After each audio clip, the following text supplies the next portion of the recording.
A clip of Israel's longest-running English-speaking podcast, Two Nice Jewish Boys, went viral online after the speakers said they would press a button that would wipe out all Palestinians in Gaza and the occupied West Bank. If you gave me a button to just erase Gaza, every single living being in Gaza would no longer be living tomorrow, I would press it in a second.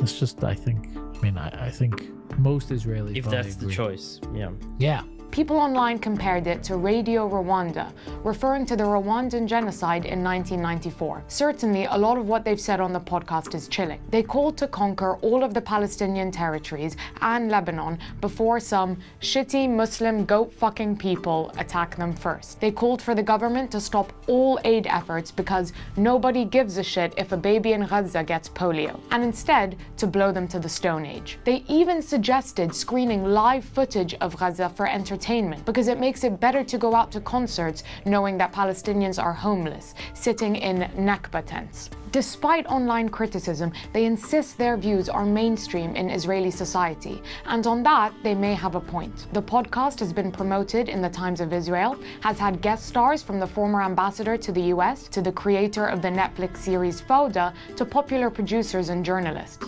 One of the hosts used to do media for Prime Minister Netanyahu's past political campaigns. Much as they may shock us, figures ranging from popular celebrities like singer Eyal Golan to senior government ministers have made similar statements, calling to raze Palestinian cities to the ground and resettle them. 73% of Israelis think the destruction of Gaza is about right or not enough, according to Pew Research Center, while settlement of the West Bank has skyrocketed this year. There have also been demonstrations for settling South Lebanon and riots to free soldiers accused of raping Palestinian prisoners. What's most scary about these views is that they're not isolated, and they're growing.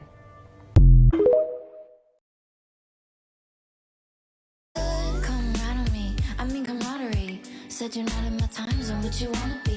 Where are thou? I was meditating by the lakefront in Chicago. Summertime in Chicago, so I'm trying to get some sunshine, you know. Summertime shot, I had to pull the bike out, ride, and get it nice because it's nice out. I love this water. I have a spiritual relationship to it. And I was listening to LSD by Jamila Woods, Lakeshore Drive, which is a beautiful kind of love letter to this city and to this body of water that I've known my whole life. Waters that many of my ancestors just did not know. I think about the racial and political violence that pushed my people out of the American South and the ghettos of Jamaica, and the screams, the pain, the noise that went into me having this moment of peace right here.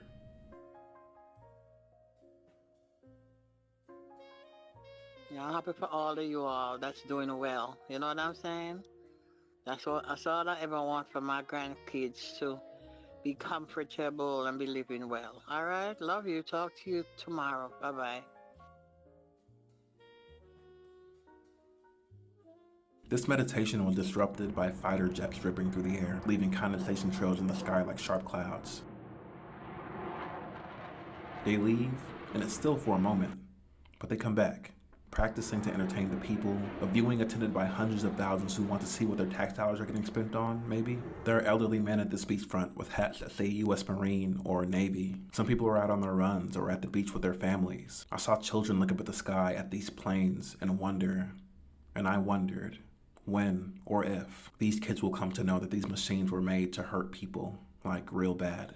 I wonder if or when their parents will know that in other parts of the world, children playing at a beachfront could be a death sentence, handed out by the very warplanes and weapons they came to cheer on today. I wonder if they care, or what it means if they don't. I think about Bisan and Motaz and the people of Palestine, many of whom have known the beaches of the Mediterranean Sea for their entire lives, whose ancestors, like mine, were displaced to those respective shores.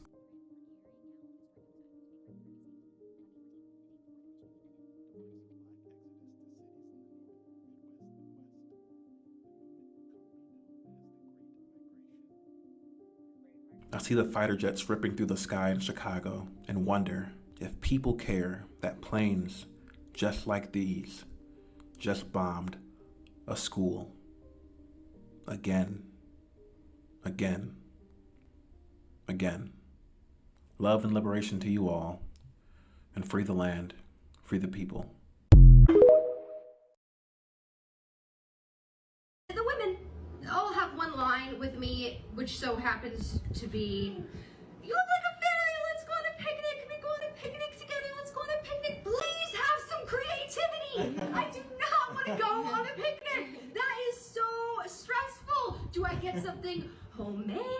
show off my cooking skills? Do I get something from the store? Now I have to pick out my favorite wicker basket. I have to stroll up a long hill, schlepping all of my stuff. I have to figure out which vegan, gluten-free cookie with the ethical brand is right for you, because not only are we lesbians, we are from Los Angeles. It's too much. I can't do it. There's all these families with babies around, pooping, all these dogs running around, also presumably defecating. I can't do it. It's not for me. I don't want to go on any more picnics. I want to fuck. That's why I'm on dating apps. So this morning there was another mass shooting in America. It doesn't really matter what day I'm talking about, because in the United States we have more mass shootings than rainy days in this country. And this is just the brass tacks of the gun problem in America. Because despite what people who are paid by the NRA to tell you that this is a complicated issue say, it's actually a very simple mathematical problem. It goes like this: the more guns and living people there are, the more likely those guns will be used against living people. It is basic statistics. Or for chemistry nerds, think of Chatelier's principle. And this leaves us with two possible solutions. You either restrict the amount of guns available, or you start restricting the people themselves. There is no other solution other than those two. Unless, of course, you are a cold and callous person who just wants the suffering to continue, in which case your solution is to do nothing.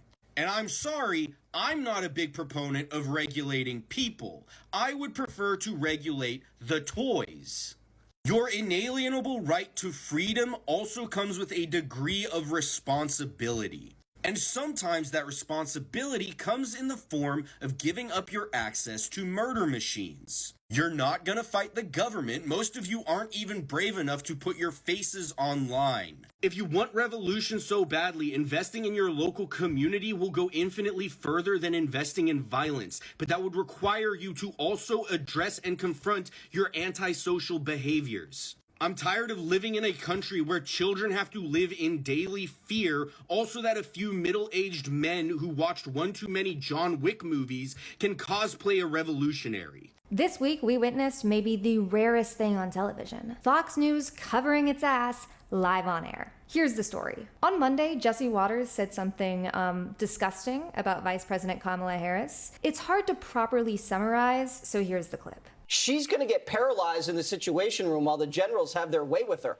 Right now, Jesse Waters. Whoa, Jesse, I don't like that. Figuratively, Take again. it back. Have their way with her. Control her. Not in a sexual way. Yeah, when you lose Janine Pirro, you gotta know you've gone too far. Unless, of course, you're Jesse Waters. In that case, you'll repeat the exact same thing 10 minutes later, but this time adding your mom in the mix. I'm sure my mother would probably go on MSNBC tonight and said, my son, Jesse Waters, made a joke about Kamala Harris being manhandled by generals in the Situation Room, and he has desecrated the memory of our grandfather, and it's disgusting.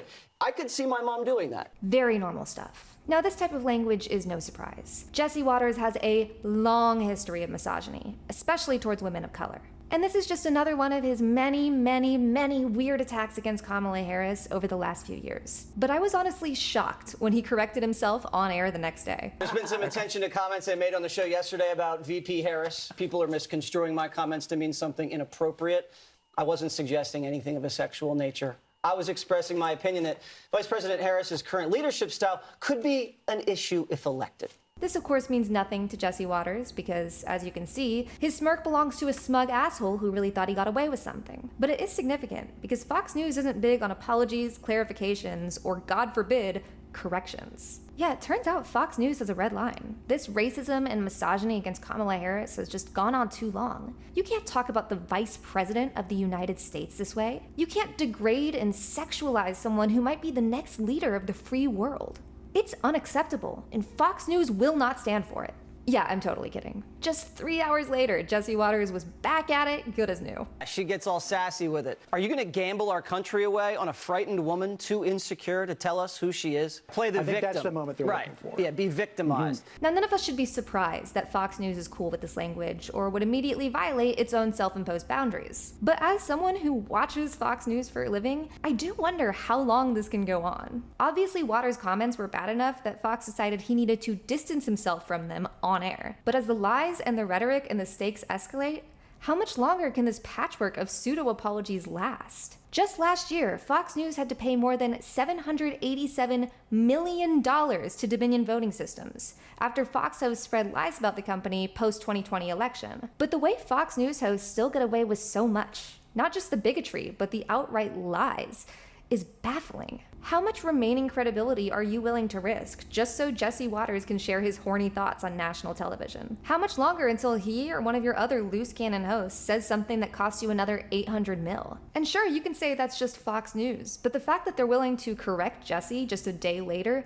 means something. We're all used to Fox News getting away with rhetorical murder, but I'm honestly not sure how much longer that will last. The Dominion lawsuit was a big deal, even though Fox turned a hefty profit last year. And this week's correction was significant. It was a new wobble in the Murdochs' fucked up Jenga tower. And if they keep leaning too hard into a Waters-esque vision, I'm not sure how much longer that tower will stand.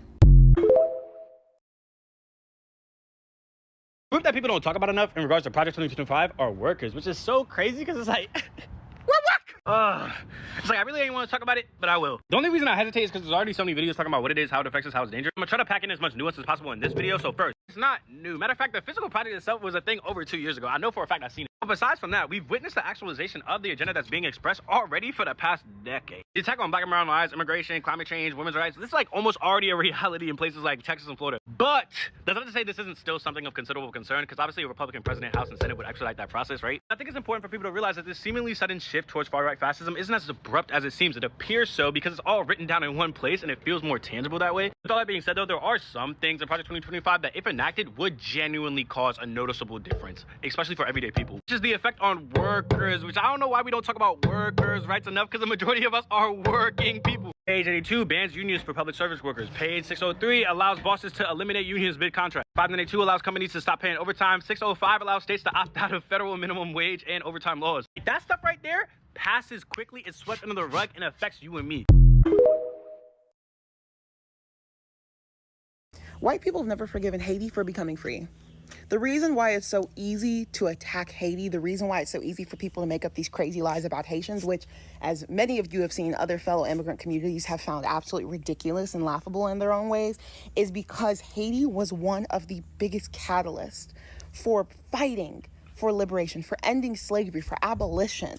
I've talked about this on a couple of different videos that you guys can go watch, but Haiti still stands as a beacon of what it means to continually fight against Western countries, against what it means to fight against enslavement, what it means to be put in such a dangerous and psychologically disturbing position, but to still keep persisting and producing some of the most valiant, productive, brilliant people to this day. So of course Haiti is an easy target.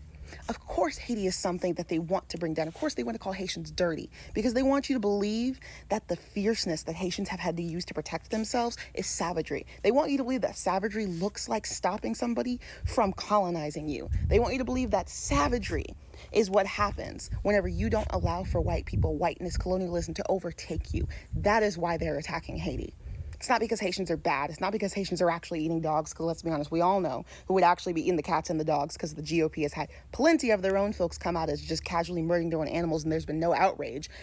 This is the reason, and we need to keep that in mind. This video is about Javion Mickey, and if you can, please watch the full video and tag news outlets. Javion was a 21-year-old black man. He was working as a truck driver. He had gotten his CDL license in June. Doing his route, he made a stop in Henderson, North Carolina. Now, when you put Henderson, North Carolina into Google, let's notice one of the top results that come up. Keep that in mind. He was found hung from a tree, allegedly without his phone or wallet. The police officers are trying to say that he went into Walmart and that he purchased the robe and hung himself. Now, his family doesn't believe that. I don't believe that. I hope you watching this video don't believe that. Him is asking for all hands on deck to spread his story. The last video I saw from one of his family members said that no news station is even covering this. Just to give you perspective on how the police are treating this, they won't even allow his mom to identify his body due to COVID restrictions. The police are doing a whole back and forth. First they said because of COVID she can't see him, then they said the father has to give permission, then finally she asked for pictures and they said, well, I don't know if you'd want to see your son like that. Everything about this leads to one thing, and I think you know what that is, that this was a lynching. Please, if you can, spread this story and demand that the news actually cover this story. Did you know around 25 million people are facing starvation in Sudan? It's your favorite land back baddie. And let's talk about the worst humanitarian crisis in history happening right now. In April of 2023, a war for power over the country broke out in Sudan's capital city between the Sudanese Armed Forces and the Rapid Support Forces, two completely separate but armed militias. Since then, 12 million Sudanese people have been displaced, with almost 2 million people fleeing to neighboring countries. 3.5 million children are currently experiencing malnutrition, with a total of 25 million people facing complete starvation. Meanwhile, 80% of hospitals have been destroyed, making this one of the worst humanitarian crises to date. And of course, mainstream media has remained particularly silent on this matter. It's also important to mention that Sudan is still rich with untouched natural resources. The country only uses around 1% of its petroleum reserves each year and contributes to around 40% of the world's gold production. This is just a reminder that Western countries will in fact fund the destabilization of an entire country as the means to steal and colonize land and resources.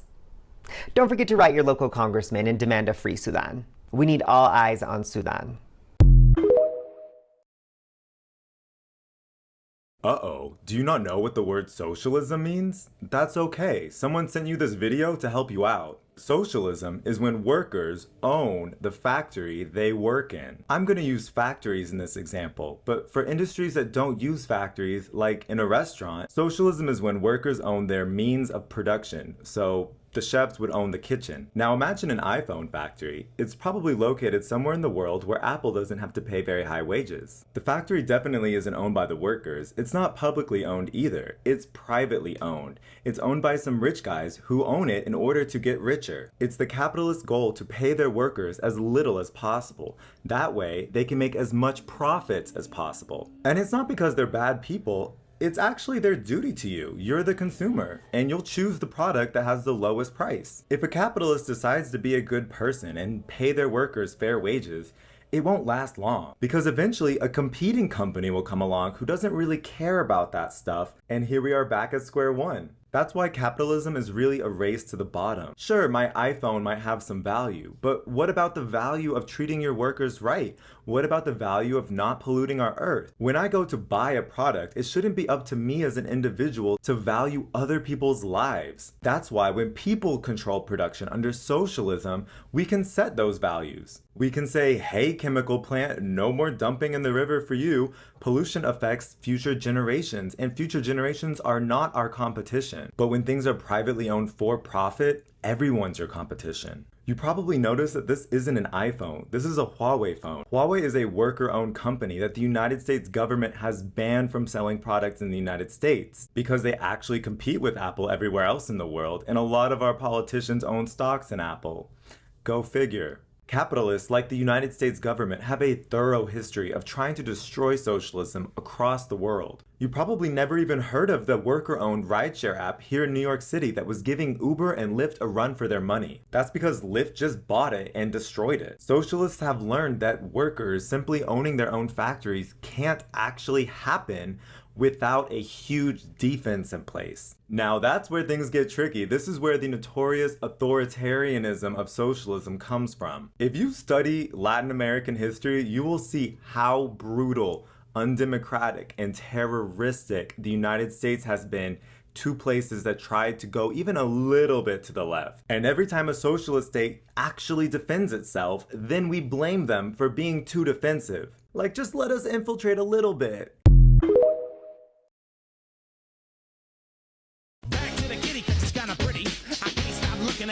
Face. Me and Cat Mama rolled into the distant fall. Little did you know I'm a nasty dog.